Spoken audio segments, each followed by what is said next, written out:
Aduh Tuhan, 2.000 orang meninggal di negara ini, 3.000 orang meninggal di negara ini. Bahkan setiap hari ada negara di mana 1.000 orang meninggal. Mulai dari Italia sampai ke Amerika, bahkan sekarang mulai masuk ke negara kami tercinta Indonesia ini Tuhan. Bagaimana ini Tuhan? You be silence. Let me be your God. Tenanglah kamu anak-anakku. Biarlah aku menjadi Tuhanmu. Where is your faith? Di mana imanmu? Bapa di surga, biarkan hari ini Engkau asah iman kami. Engkau pertajam iman kami Bapa. Dengan firman-Mu. Izinkan kami diurapi oleh Roh Kudus-Mu Bapa. Sehingga pada hari ini hanya kemuliaan nama-Mu saja Bapa yang akan terlihat. Dan seluruh kejadian yang terjadi atas kehendak-Mu saja yang terjadi di dalam kehidupan kami Bapa. Izinkan kami Bapa. Biarkan kami, urapi kami Bapa. Bahkan ajarkan kami untuk berdoa. Ajarkan kami untuk membaca Alkitab. Ajarkan kami untuk mengerti Alkitab. Ajarkan kami untuk duduk tenang. Pada hari ini untuk mendengarkan firman-Mu. Dan bersama-sama membicarakannya. Di dalam nama Tuhan Yesus Kristus, Juru Selamat penebus dosa kita semua. Mari kita bersama-sama katakan, haleluya, amin. Mari kita kasih tepuk tangan dulu untuk TLCC Band. Alright. Firman Tuhan kali ini sangat simple. Dari 2 Samuel 24, kita akan masuk ke ayat yang 15. Di situ dikatakan, maka Tuhan mendatangkan wabah penyakit kepada orang Israel. Mulai dari pagi hari itu sampai waktu yang telah ditetapkan oleh Tuhan. Di seluruh Israel 70.000 orang meninggal. Jadi kalau kita hari ini mengalami yang dinamakan pandemik. Dulu di zaman bangsa Israel, di zaman Raja Daud tepatnya, yang namanya pandemi itu sudah ada. Alkitab mengatakan di dalam bahasa aslinya yang diterjemahkan dalam bahasa Inggris yang lebih kena nuansanya ke bahasa aslinya adalah pestilence. Pestilence kalau hari ini mungkin kita ngomongin semacam pandemi begitu. Jadi pandemi bukan hal yang baru untuk anak-anak Tuhan sekalipun. Zaman dulu sudah terjadi. 70.000 orang meninggal waktu itu Bapak Ibu Saudara-saudari yang sangat dikasihi oleh Tuhan Yesus. Mari kita lihat ini di dalam perspektif. Negara Italia tanggal 10 Maret yang lalu secara nasional di lockdown. Di lockdown itu artinya ada batasan-batasan untuk orang keluar rumah.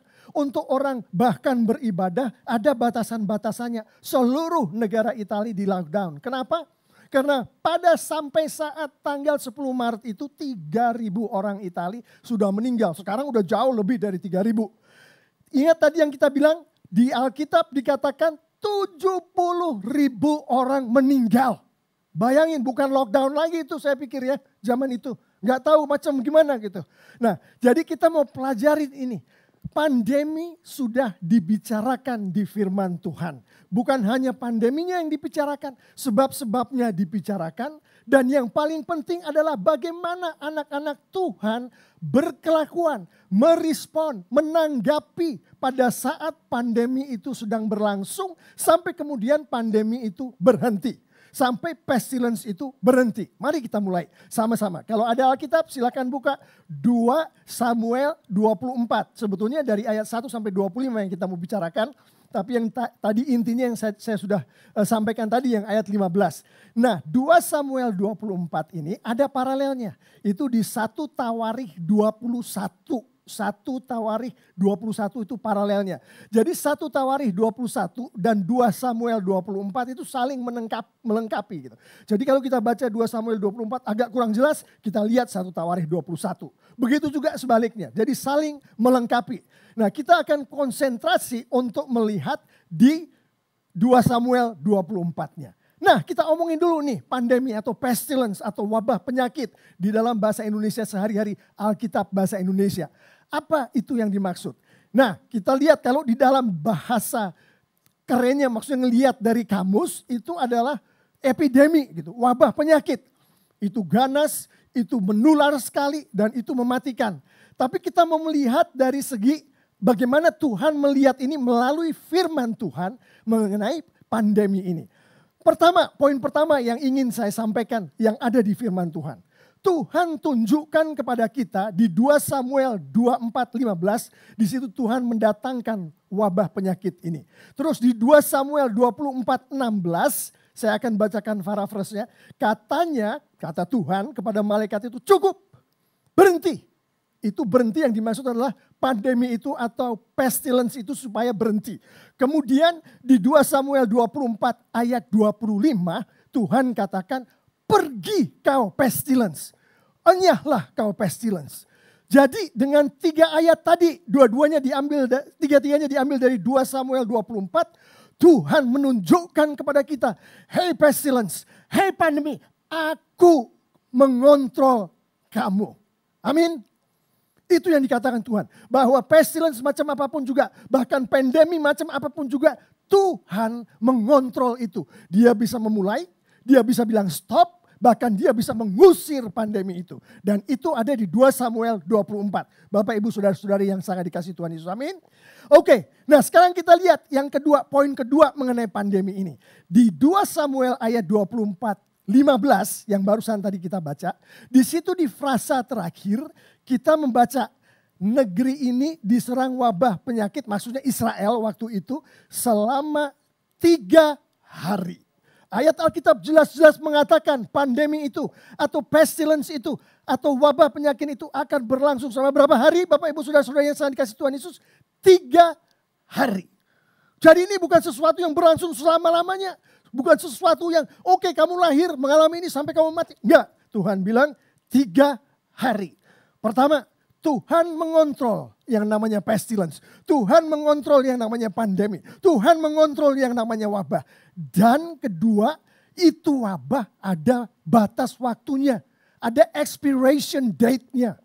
Dan Tuhan tentukan itu expiration date. Demikian juga apa yang sedang terjadi pada kita hari ini. Bapak, Ibu, Saudara-saudari yang sangat dikasih Tuhan Yesus. Ada expiration date-nya. Amin. Akan berlalu apa yang terjadi pada hari ini. Sekarang kita lihat, kenapa kok ini bisa terjadi bahkan pada saat itu di bangsa Israel yang adalah anak-anak Tuhan. Ada 2 poin lagi mengenai kenapanya ini. Yang pertama, dari 2 Samuel 24 ayat 1 kita melihat ayat itu berkata, Tuhan marah lagi kepada Israel. Ayatnya berbunyi begitu. Tuhan marah lagi kepada Israel. Pertanyaannya, kenapa Tuhan marah kepada Israel? Ada banyak sebabnya pada saat itu, Bapak, Ibu, Saudara-saudari yang sangat dikasihi. Saya akan ambil 2 aja untuk contoh yang gampang. Absalom dan orang-orangnya memberontak terhadap kerajaan yang didirikan Tuhan. Yang didirikan oleh Tuhan melalui yang rajanya yang ditunjuk adalah Daud pada saat itu. Orang-orangnya Absalom memberontak, ada di 2 Samuel 18. Bukan hanya orang-orangnya Absalom, orang-orang Sheba. Orang-orangnya Sheba juga memberontak. Itu ada di 2 Samuel 20. Jadi bukan hanya itu dosa yang dilakukan Israel. Banyak lagi. Itu alasan pertama. Tuhan marah kepada Israel. Kedua, kita ambil dari 2 Samuel 24 ayat 10. Di situ dikatakan, lalu berkata kepada Tuhan. Ini Raja Daud yang berkata kepada Tuhan. Ya Tuhan, aku sangat berdosa. Raja Daud berkata kepada Tuhan, mengakui bahwa dia berdosa. Jadi pertama, kenapa pestilence itu ada? Karena Tuhan marah pada orang-orang Israel. Kedua adalah karena rajanya sendiri, Raja Daud, orang yang sangat disayangi Tuhan, dia melakukan dosa. Jadi jelaskan, dosa apa yang dilakukan oleh si Daud ini, Raja Daud? Nah, kita lihat di Keluaran 30 ayat 12. Saya akan bacakan nih Keluaran 30 ayat 12. Pada waktu diadakan sensus bangsa Israel, setiap orang laki-laki harus membayar kepada Tuhan uang tebusan untuk diri si orang yang disensus itu. Nah, yang dilakukan oleh si Raja Daud di 2 Samuel 24 itu, dia melakukan sensus, tapi dia nggak ngikutin hukum Musa yang ada di Keluaran 30 tadi. Makanya Tuhan marah. Tuhan marah, itulah akibatnya. Pestilence atau wabah penyakit itu datang karena Tuhan marah. Jadi ayat 15, Tuhan datangkan itu pestilence. Terus ayat demi ayat demi ayat demi ayat, lalu akhirnya Tuhan bilang, It's enough. Cukup sudah.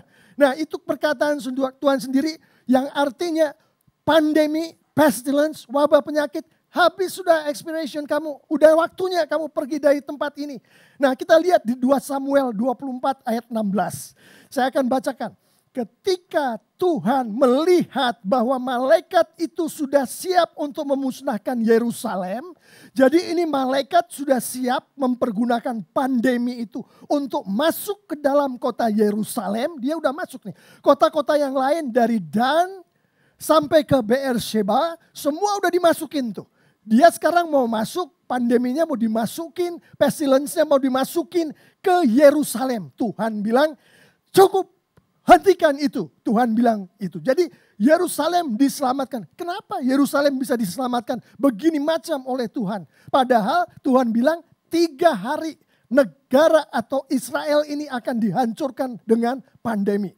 Tapi begitu dia mau masuk ke Yerusalem, dia bilang cukup. Kenapa begitu? Nah, kita tahu bahwa kalau kita pelajarin semua ayatnya, baik di 2 Samuel 24 ataupun di 1 Tawarikh 21, itu terjadi hanya semata-mata karena kasih karunia dari Tuhan.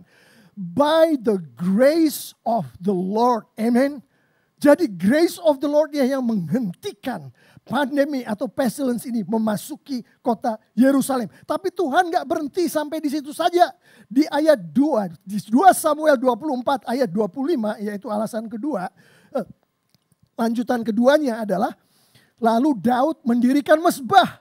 Jadi Daud mendirikan mezbah dan mempersembahkan kurban bakaran serta kurban perdamaian. Lalu Tuhan mengabulkan doa Daud. Lalu berakhirlah wabah itu di Israel.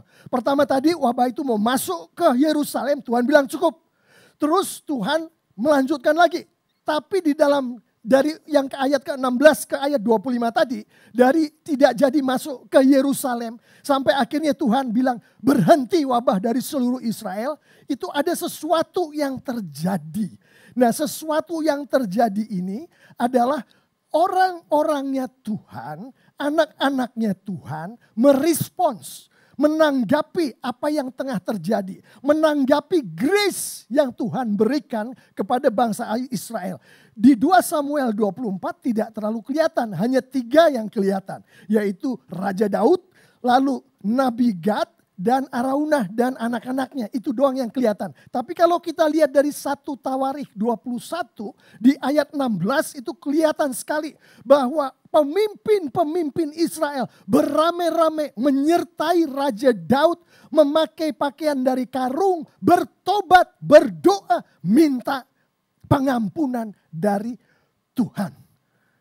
Jadi karena itulah maka reaksi dari Tuhan, berhentilah wabah itu, berhentilah pandemi itu dari seluruh Israel. Bukan cuma dari Yerusalem. Seluruh Israel pandemi itu keluar, diusir oleh Tuhan. Amin. Kan luar biasa itu. Pandemi sudah pernah terjadi Bapak Ibu Saudara-saudari yang sangat dikasihi Tuhan Yesus. Ada batas waktunya. Tuhan kontrol itu pandemi. Dan pada saat dengan grace Tuhan, dengan kasih karunia Tuhan, Tuhan bilang pergi kau pandemi. Pergi kau pestilence. Dan terjadilah itu. Dan kita lihat yang kita mau pelajari hari ini adalah respons apa atau tanggapan apa atau tingkah laku yang macam bagaimana yang ditunjukkan oleh anak-anak Tuhan pada saat pandemi itu berlangsung. Mari kita lihat. Yang pertama kita akan lihat mulai dari 2 Samuel 24 ayat 10. Tapi sebelum saya masuk kemari, saya ingin bagi 2. Respon ini, tanggapan anak Tuhan ini dibagi 2. Pertama adalah tanggapan anak Tuhan yang melakukan anak Tuhan. Tapi yang mengontrol di baliknya adalah Roh Kudus Tuhan. Yang mengontrol Roh Kudus Tuhan. Artinya apa? Hanya Roh Kudus saja yang bisa melakukan tanggapan jenis pertama ini yang akan saya bicarakan. Nah, nanti ada lagi tanggapan jenis kedua. Tanggapan jenis kedua adalah dilakukan oleh kita, oleh anak-anak Tuhan, tapi Roh Kudus membimbing. Jadi ada 2 macam. Nah, kita lihat yang macam pertama tadi, yang Roh Kudus bekerja. 2 Samuel 24 ayat 10, di situ firman Tuhan berkata, tetapi setelah Daud selesai menghitung bangsa itu, dia selesai bikin sensus. Terus Roh Kudus bekerja di hatinya Daud. Dan Roh Kudus menunjukkan kamu melanggar hukum Musa. Kamu berdosa pada Tuhan. Terus begitu dikatakan dia si Raja Daud merasa bersalah. Jadi yang terjadi pertama terhadap anak-anak Tuhan, respons anak-anak Tuhan tadi, dia merasa bersalah. Raja Daud merasa bersalah. Jadi di dalam hal ini Roh Kudus yang membuat Raja Daud insyaf akan dosanya. Kedua, yang terjadi adalah diteruskan lalu berkata kepada Tuhan. Daud berkata kepada Tuhan. Berkata kepada Tuhan. Kata kuncinya berkata, Bapak Ibu Saudara-saudara yang sangat dikasihi Tuhan Yesus. Pertama tadi Roh Kudus membuat Raja Daud insyaf. Kemudian Roh Kudus bekerja melanjutkan dengan membuat Raja Daud mengakui dosa-dosanya dari mulutnya. Itu yang dilakukan tadi. Jadi ada conviction, ada confession. Lalu yang ketiga kita akan melihat dari 2 Samuel 24 ayat 17. Di situ dikatakan, lalu Daud berkata kepada Tuhan, akulah yang berdosa sebab aku yang membuat kesalahan itu. Hukumlah aku Tuhan dan keluargaku. Lihat perkataan Raja Daud tadi. Jadi Roh Kudus sudah membimbing Raja Daud untuk insyaf. Roh Kudus membimbing Raja Daud untuk mengakui dosanya dari mulutnya. Kemudian Roh Kudus membimbing Raja Daud untuk bertobat. Untuk bertobat. Kita lihat selanjutnya. 2 Samuel 24-25. Apa yang terjadi dia selama pandemi ini berlangsung. Di ayat 25 dikatakan lalu Raja Daud mendirikan mezbah bagi Tuhan, mempersembahkan kurban bakaran serta kurban perdamaian. Tadi setelah urutannya tadi diinsyafkan, mengakui dosa, bertobat, lalu yang ini ayat 25 tadi berbuah. Berbuah. Jadi keinsyafan, pengakuan dosa dan pertobatan selalu diikuti dengan buah. Kalau ada orang bilang, dimanapun orang bilang, aku udah insyaf loh. Aku udah bertobat, udah gak lagi begini. Tapi dia gak pernah menunjukkan buah di dalam kehidupannya. Yang tadinya dia memang suka mengabuse KDRT itu kepada istri atau anak-anaknya.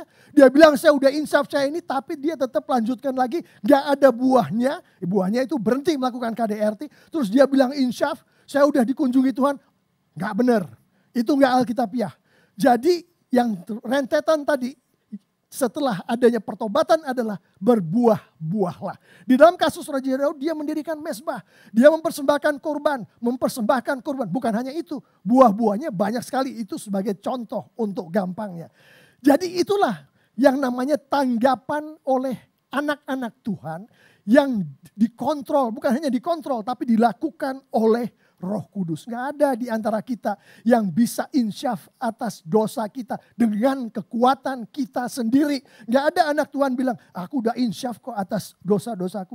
Gimana kamu insyaf? Ya pokoknya saya insyaf. Udah ngomong sama istri saya, Mami aku minta ampun dong.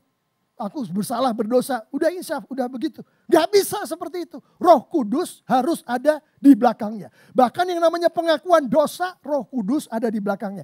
Kalau gak percaya orang gak bisa melakukan pengakuan dosa tanpa Roh Kudus, bilang aja itu ke suami-suami itu.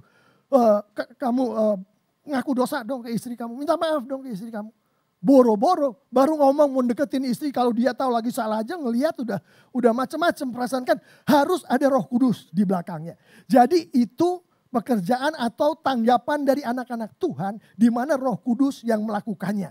Dan setelah itu tadi 4 hal itu tadi terjadi, conviction, confession, repentance, fruitfulness, baru Tuhan bilang pandemi kau pergi dong dari Israel, enyah kau. Itu yang Tuhan bilang. Nah sekarang kita lihat yang respons model kedua. Yaitu anak-anak Tuhan merespons dibimbing oleh Roh Kudus. Tapi yang melakukan anak-anak Tuhan. Nah sebelum kita sampai untuk melihat respons yang dilakukan oleh anak-anak Tuhan itu. Mari kita renungkan sedikit aja. Siapa sih Raja Daud itu? Raja Daud itu adalah anak Tuhan. Betul kan, kita tahu kan cerita-cerita di sekolah minggu bilang Raja Daud anak Tuhan. Bagaimana orang bilang Raja Daud anak Tuhan? Karena di dalam Raja Daud ada Roh Kudusnya Tuhan. Makanya dia anak Tuhan. Lalu kedua adalah Raja Daud dipanggil oleh Tuhan untuk memimpin anak-anak Tuhan. Jelaskan dia adalah seorang raja. Jadi pada saat itu Raja Daud yang dengan Roh Kudus di dalamnya dan panggilannya sebagai seorang pemimpin, dia melakukan respons atau tanggapan yang berikut. Nah, saya untuk gampangnya, sudah berkali-kali nih saya bilang setiap saya menyampaikan firman Tuhan di gereja kita di TLCC ini, bahwa ada kata yang gampang untuk kita ingat. Namanya itu, menunjukkan ke suatu arah. Itu. I-nya adalah intim dengan Tuhan maksudnya. T-nya adalah taat akan perintah-perintah Tuhan. Dan U-nya adalah selalu mengutamakan Tuhan di dalam kehidupan anak-anak Tuhan. Nah, sekarang kita lihat. Dari 2 Samuel 24 ayat 10 apa yang dilakukan oleh Daud untuk I-nya. Di ayat 10 itu jelas-jelas dikatakan bahwa Daud atau bisa ditunjukkan bahwa Daud berkomunikasi dengan Tuhan. Daud berbicara dengan Tuhan. Kadang-kadang Daud berbicara dengan Tuhan melalui Nabi Gad. Jadi ada hamba Tuhan yang diajak bicara. Ada persekutuan. Jadi Daud berkomunikasi. Kalau kita lihat komunikasi antara Daud dengan Tuhan. Di 2 Samuel 24. Kita melihat begitu dekatnya Daud dengan Tuhan. Ada keintiman. Tidak ada orang jadi intim tanpa adanya komunikasi. Nah, ini Daud menunjukkan komunikasi yang terjadi antara dia dengan Tuhan. Baik langsung, baik melalui persekutuan, yaitu dalam hal ini adalah Nabi Gad. Kita pergi ke T-nya. T-nya adalah taat akan perintah Tuhan. Daud taat pada Tuhan ini ditulis di ayat 19. 2 Samuel 24 ayat 19.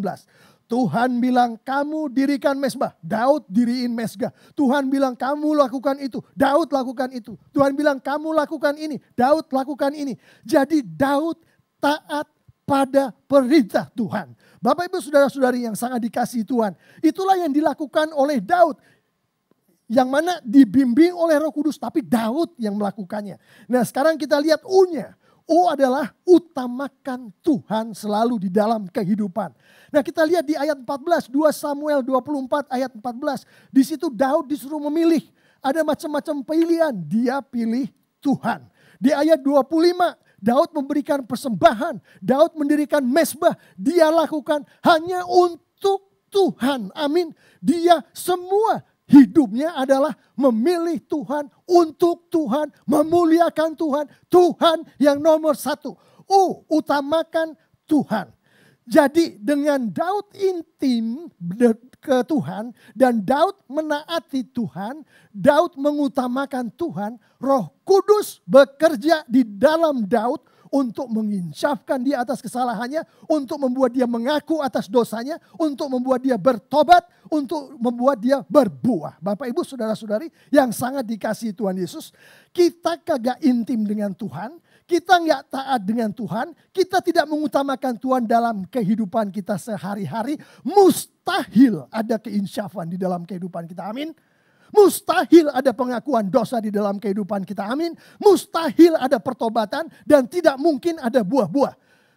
Nah, untuk gampangnya begini, jangan pikirkan apa yang hanya bisa dilakukan oleh Roh Kudus, yaitu keinsyafan, pengakuan, pertobatan, berbuah-buah. Pikirkan apa yang kita bisa lakukan. Intimlah dengan Tuhan, taatlah akan perintah Tuhan, selalu utamakan perintah Tuhan. Kita lakukan itu, Roh Kudus bekerja.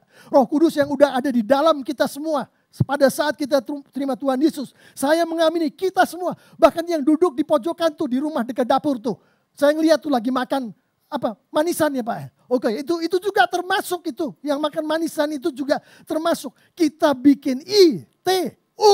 Roh Kudus bekerja. Roh Kudus melakukan yang lainnya. Dan dari situ kita tahu kan. Di 2 Samuel 24 ayat 25 tadi. Si pandemik itu diusir oleh Tuhan. Amin. Begitu cara kerjanya Bapak Ibu Saudara-saudari yang sangat dikasihi Tuhan Yesus. Jelas. Pandemi itu sudah pernah terjadi. Dan jelas bagaimana Tuhan terhadap pandemi itu. Dan jelas juga bagaimana respons anak-anak Tuhan pada saat itu. Kita sudah baca ayat demi ayatnya. Nah sekarang Bapak Ibu Saudara-saudari, hari ini gimana? Hari ini kita mengalami langsung apa yang namanya pandemi itu. Kita alami langsung. Bahkan kita lihat teman-teman kita keluar masuk rumah sakit. Bahkan ada teman-teman kita yang hari ini gak bersama kita lagi. Sudah bersama dengan Tuhan. Karena pandemi itu kita mengalaminya. Nah sekarang kita lihat. Sebelum kita masuk akan apa yang akan bisa kita lakukan. Belajar dari Daud. Mari saya sedikit mengulangi lagi. Siapa si Daud itu? Daud adalah anak Tuhan. Kenapa? Karena di dalamnya ada Roh Kudus Tuhan. Daud dipanggil untuk menjadi pemimpin anak Tuhan. Sekarang gimana? Saya dan kita semua yang di rumah, bagaimana kita? Apakah di dalam kita ada Roh Kudusnya Tuhan Yesus? Pada saat kita menerima Tuhan Yesus, kalau jawabannya adalah iya, maka kita semua adalah anak Tuhan. Nah kedua, apakah kita dipanggil oleh Tuhan menjadi pemimpin anak-anak Tuhan? Jawabannya, Bapak Ibu Saudara-saudari yang sangat dikasihi oleh Tuhan Yesus. Pada saat kita dipanggil untuk menerima Roh Kudus, maka kita otomatis, ini artinya by default, kita dipanggil untuk menjadi pemimpin anak-anak Tuhan. Nah perhatikan nih, kalau kita jadi anak Tuhan, artinya kita harus ikuti perintah Tuhan, bukan? Nah salah satu perintah Tuhan yang ada namanya amanat agung itu adalah untuk memuridkan. Nah pada saat kita memuridkan kan kita harus datangin orang. Mungkin pada saat kita datangi kita belum kenal itu orang. Kita datangin satu orang. Kita memuridkan dia, dia jadi murid kita. Guru itu adalah pemimpin dari murid. Entah itu muridnya satu atau muridnya dua atau muridnya tiga. Guru adalah pemimpin dari murid. Jadi kita itu dipanggil Tuhan untuk memimpin anak-anak Tuhan. Nah sekarang kita lihat, kita sudah tahu dengan Roh Kudus di dalam kita, dengan kita dipanggil untuk menjadi pemimpin anak-anak Tuhan. Mari berdasarkan apa yang sudah kita lihat tadi yang dilakukan oleh Daud, kita lakukan hari ini bersama-sama. Pertama adalah intim. Intim tadi kita belajar dari Daud bahwa Daud berkomunikasi dengan Tuhan untuk membangun keintiman itu. Hari ini kita semua kita tahu, makanya kita punya online worship seperti sekarang ini. Hari ini terjadi di mana kita banyak sekali waktu untuk berdoa, untuk membaca firman Tuhan, untuk bersekutu online. Kita punya banyak waktu untuk membangun keintiman kita dengan Tuhan. Nah perhatikan nih, Daud berbicara dengan Tuhan. Pada saat kita berdoa, kita berbicara dengan Tuhan. Tuhan berbicara dengan Daud. Pada saat kita membaca firman Tuhan, Tuhan berbicara ke kita. Jadi begitu kita membangun keintiman dengan Tuhan. Jadi jangan pikirin tadi yang mengenai keinsyafan, pengakuan, pertobatan, berbuah. Kita pikirin ini dulu, intim dengan Tuhannya dulu. Jadi selama kita ada waktu banyak nih di rumah, apa kita berdoa dengan tekun, sungguh-sungguh setiap hari. Artinya apakah kita berbicara dengan Tuhan sungguh-sungguh setiap hari. Kedua, apakah kita betul-betul membaca firman Tuhan. Mengerti firman Tuhan yang kita baca itu. Apakah begitu? Nah dengan membaca firman Tuhan, Tuhan tuh berbicara ke kita. Hanya satu cara di zaman modern ini. Untuk bagian besar anak-anak Tuhan. Bagaimana Tuhan berbicara dengan anak-anaknya. Melalui firman Tuhan. Intim dengan Tuhan. Bangunlah pada saat-saat sekarang ini. Berdoalah, bacalah firman Tuhan. Berdoa, berbicara dengan Tuhan. Bacalah firman Tuhan. Tuhan berbicara dengan kita. Kedua adalah taat pada perintah Tuhan. Taat pada perintah Tuhan seperti yang dilakukan Raja Daud yang saat ini kita sedang mau belajar tuh. Tuhan bilang apa? Raja Daud bikin. Tuhan bilang bikin mezbah, Raja Daud bikin. Sekarang kita taat pada perintah Tuhan. Taunya Tuhan bilang apa? Gimana? Tadi kan kita udah tahu. Kita baca firman Tuhan. Salah satu firman Tuhan itu ada dari Roma 13 ayat 1 sampai 2. Roma 13 ayat 1 sampai 2 katakan. Saya paraphrase ini ya supaya gampang diingat. Setiap orang haruslah taat kepada pemerintah. Siapa yang ngomong begitu? Tuhan yang ngomong melalui Roma 13 ayat 1. Di ayat 2 kemudian dilanjutkan. Orang yang menentang pemerintah sama saja dengan menentang apa yang telah ditentukan Allah. Ini Tuhan berfirman melalui Roma 13 ayat 1 dan ayat 2. Jadi taat perintah Tuhan di dalam hal ini adalah taat pada pemerintah. Pemerintah bilang jangan ngumpul-ngumpul, ambil social distancing, physical distancing, tinggal di rumah. Kan pemerintah kasih nasihat itu. Ini adalah pemerintah dan Tuhan bilang taat pada pemerintah. Kita ikutin. Pada saat kita taat pada pemerintah, kita belajar dari Daud untuk taat pada Tuhan. Dengan taat pada firman Tuhan. adalah utamakan Tuhan. Apapun di dalam kehidupan Daud selalu adalah untuk Tuhan dengan memajukan Tuhan yang nomor satu di depannya dan untuk kemuliaan Tuhan. Saya mau tanya, kita tahu artinya apa dan kita mau melakukan itu hari ini. Nah sekarang pertanyaannya, kalau pemerintah kasih aturan nih, jangan bikin kumpul-kumpul besar. Jangan bikin pergi ke tempat-tempat di mana di situ jelas-jelasan pemerintah melarang untuk pergi. Tapi kita tetap pergi ke tempat itu karena kita merasa kalau kita berada di antara teman-teman kita rame-rame, kita merasa senang. Pertanyaan saya, siapa yang diutamakan pada saat kita pergi ke tempat yang rame itu? Tuhankah? Atau kita mengutamakan kesenangan kita sendiri? Kalau kita belajar dari Daud, jangan utamakan kesenangan sendiri. Utamakan Tuhan. Jadi jangan pergi melanggar peraturan-peraturan itu. Contoh kedua adalah hoax. Pada saat kita menyebarkan hoax. Kita menyebarkan hoax, biasanya orang yang nyebarin hoax itu dia pengen dianggap dia tahu banyak hal. Dia pengen dianggap saya ini populer nih. Banyak orang yang suka sama saya. Ada berita terjadi saya selalu dikirimin. Dan untuk menunjukkan ke orang lain saya kirimlah hoax itu ke orang lain juga. Nah pada saat itu siapa yang diutamakan? Kan kita si pengirim hoax itu. Jadi kita mau mengutamakan Tuhan, berhenti jangan kirim hoax. Satu lagi, panic buying. Pernah dengar tuh panic buying? Kita pergi ke supermarket, borong segala macam kita borong. Pada saat kita melakukan itu kepentingan siapa yang nomor satu?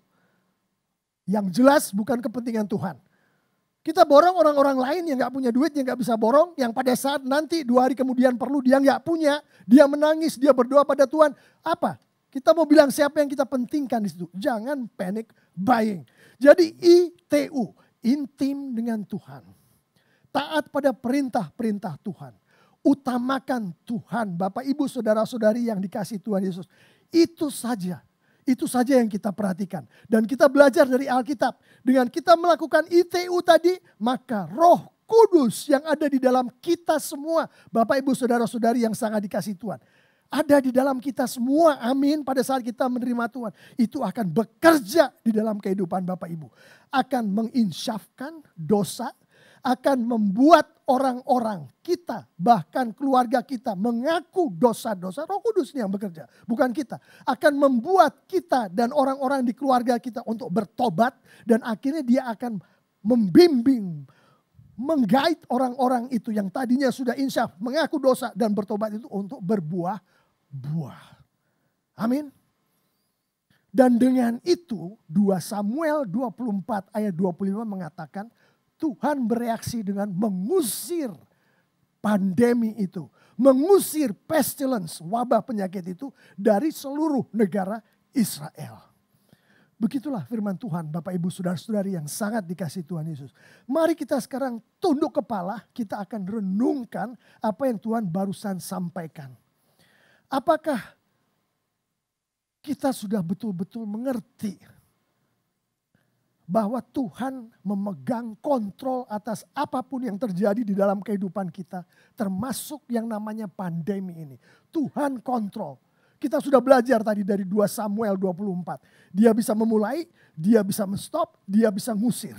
Kedua, Tuhan katakan bahwa ada waktunya, ada expiration date. Jadi ini gak akan berlangsung on and on terus menerus. Enggak, ada waktunya nih, expired kamu, keluar. Tuhan ada expiration date-nya itu. Apakah kita mengerti itu?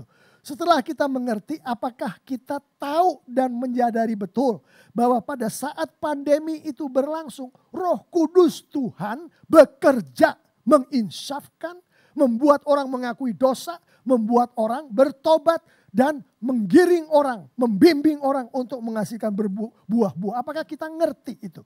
Dan yang terakhir adalah apakah kita menyadari penuh bahwa bagian kita bukan untuk menginsyafkan diri kita, bukan itu bagian kita.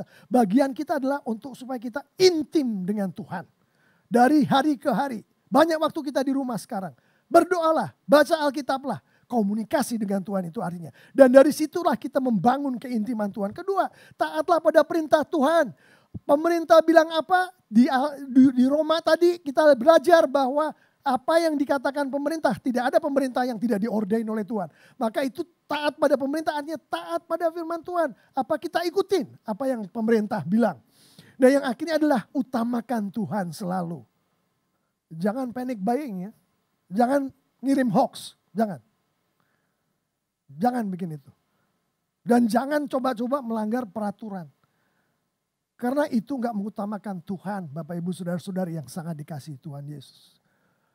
Jadi begitulah. Pandemik. 1.000 orang mati di sini. 2.000 orang di Itali. Sekian kemarin 24 jam. 1.000 orang lebih meninggal di USA. Bahkan mulai masuk ke dalam lingkungan kami. Be silence. Tenanglah kamu semua. Biarkan aku menjadi Tuhanmu. Di mana imanmu? Dan hari ini kita semua sudah belajar. Tuhan menumbuhkan iman kita semakin dalam, semakin kuat melalui firman-Nya. Amin. Mari kita sama-sama berdoa, kita akan tutup. Dan mari kita panggil kembali TLCC Worship Band. Oke. Enggak, ini saya tepuk tangan sendiri di sini. Di rumah tepuk tangan juga dong. Oke. Hebat kita. Tuhan memberkati kita dengan luar biasa. Bapa di surga, kami bersyukur Bapa, kami berterima kasih.